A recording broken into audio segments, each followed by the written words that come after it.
So you're going to get like a little instruction manual. Like I said, these are very, very easy to install. You probably aren't even going to need the instruction manual. And here's your bulb. So these bulbs are really, really nice quality. I have nothing bad to say about them. You know, they definitely look really, really nice.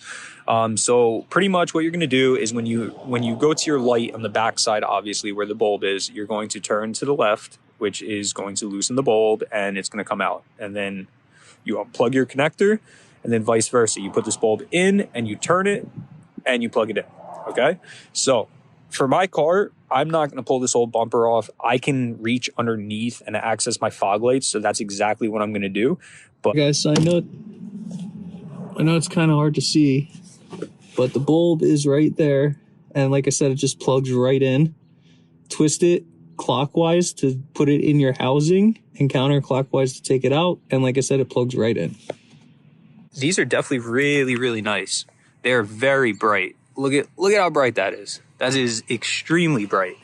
Overall, I would say these are very, very high quality bulbs. I would highly recommend picking yourself up a set.